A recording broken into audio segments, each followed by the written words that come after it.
Before starting the video, if you haven't watched the first part of this video, then you should watch that. In that video, I have already covered basic things about UR, what is UR, how to get them, and so many things I have covered in that video.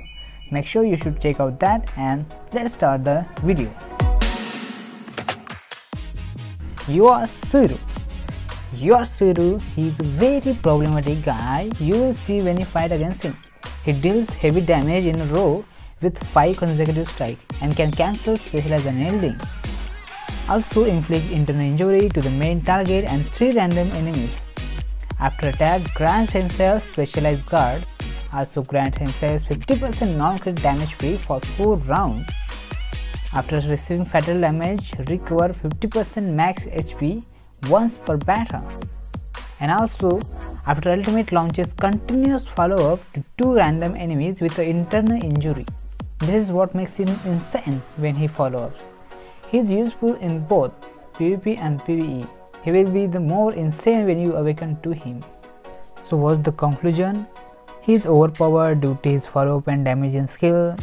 He would be the best character for all players.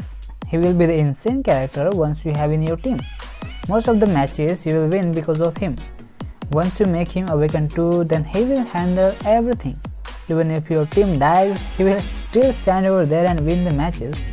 You can skip G4 or Tatsu, but don't skip him, even F2Ps too. He will help you in other gameplay activities too. Even if he will have counter in future, still he will be worthy character for PvE. So don't worry, just get him. So what is the recommendation for all players? F2Ps, yeah, you must go. He's the best character for you. PWs always, mid always. As for Mehan, definitely you go for it. He will not disappoint you.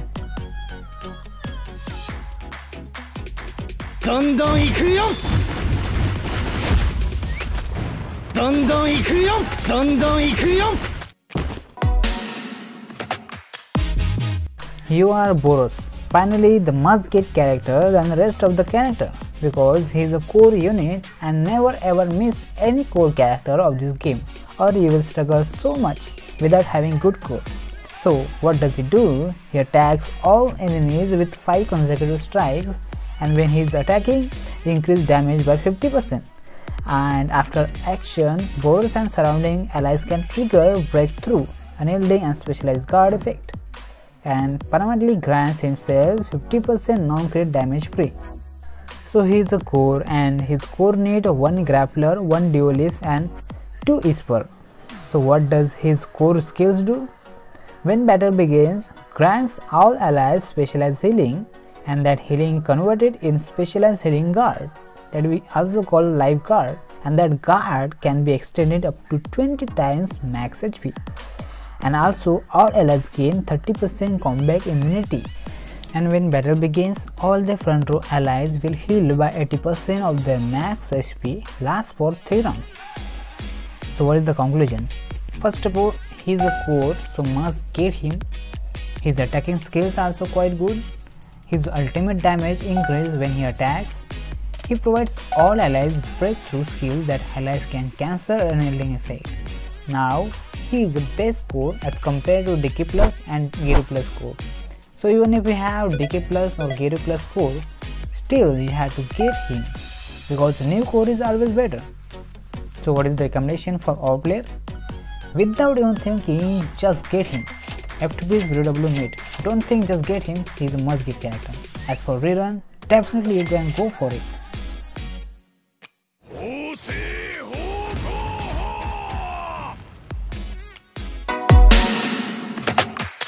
You are Metalbat. At the first time when I saw him, I was thinking he is not the best character than Suru. Even I compared him with his SSR plus form.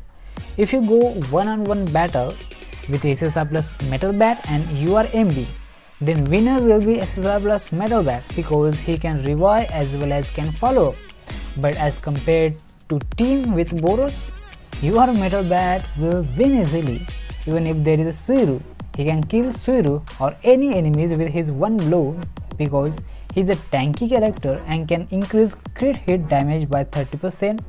He deals 105% of the max HP direct damage to column in a 3 consecutive strike. and additionally deals specialized extra damage of 120% of his original max HP. This is why he can kill enemy with his one blow, and also permanently grants himself 60% non-crit damage immunity, which is damage reduction include all types of damage. Also increases 1500 energy points before taking action, which is very helpful for energy.